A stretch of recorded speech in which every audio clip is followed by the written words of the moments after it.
Hello everyone, मी वैशाली स्वयंपाकघरमध्ये तुमचं खूप खूप खूप मनापासून स्वागत आहे। वैशालीज किचनचं रिनेम मी वैशाली स्वयंपाकघर असं केलेलं आहे।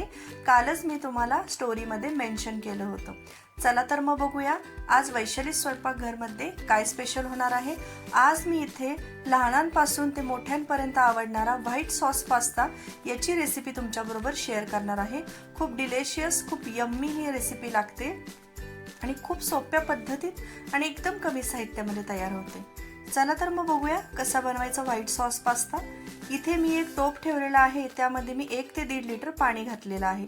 त्यामध्ये थोडंसं मीठ आणि तेल घालून मी त्याला उकळी काढून घेतलेली आहे आणि उकळी आल्यानंतर त्यामध्ये मी पास्ता घातलेला आहे। मी इथे 3 वाटी पास्ता घातलेला आहे। तो 10 ते 12 मिनिटं शिजवून घ्यायचा आहे आणि शिजवून झाल्यानंतर तो एका चाळणीमध्ये आपल्याला काढून घ्यायचा आहे। आता इथे आपल्याला व्हाईट सॉस पास्तासाठीचा सॉस बनवायचा आहे।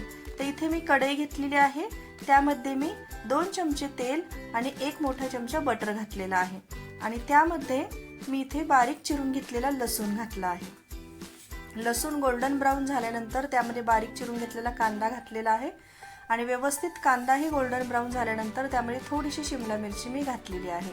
याच्यामध्ये तुम्ही वेगळे व्हेजिटेबल्स पण ॲड करू शकता, जसं की तुम्ही याच्यामध्ये बारीक चिरून मशरूम घालू शकता किंवा स्वीट कॉर्न्स घालू शकता किंवा रेड कलरची जी शिमला मिरची येते तीही तुम्ही बारीक चिरून घालू शकता। व्यवस्थित भाज्या सगळ्या व्यवस्थित परतून झाल्यानंतर आपल्याला त्याच्यामध्ये 2 ते 3 चमचे मैदा घालायचा आहे। मैदा सुद्धा छान व्यवस्थित परतून घ्यायचा आहे। मैदा परतून झाल्यानंतर आपल्याला त्याच्यामध्ये दूध ॲड करायचं आहे।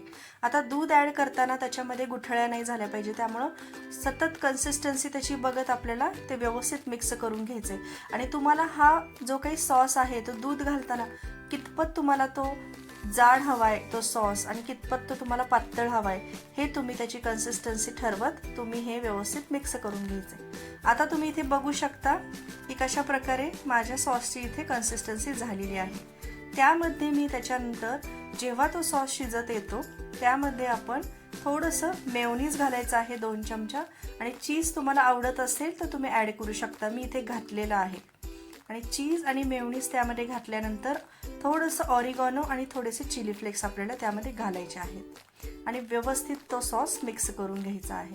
तुम्ही बघू शकता आता इथे मी आपण शिजवलेला सॉसमध्ये हा पास्ता घातलेला आहे आणि व्यवस्थित मिक्स करून आत्ता हा पास्ता रेडी झालेला आहे। खूप सुंदर असा हा पास्ता होतो आणि एकदम झटपट आणि कमी साहित्यात हा होतो। एकदम सिंपल रेसिपी आहे, सर्वांनी ट्राय करून बघा। इथे मी सर्विंग करत आहे, तुम्ही बघू शकता कसं टेक्स्चर आलेलं आहे, एकदम डिलिशियस याचं टेक्स्चर आलेलं आहे। सगळ्यांनी हा पास्ता नक्की ट्राय करून बघा आणि तुम्हाला ही रेसिपी आवडल्यास लाईक, शेअर आणि सबस्क्राईब करा आणि कमेंट करून सांगा। चला तर मग भेटूया नेक्स्ट रेसिपीमध्ये। थँक्यू।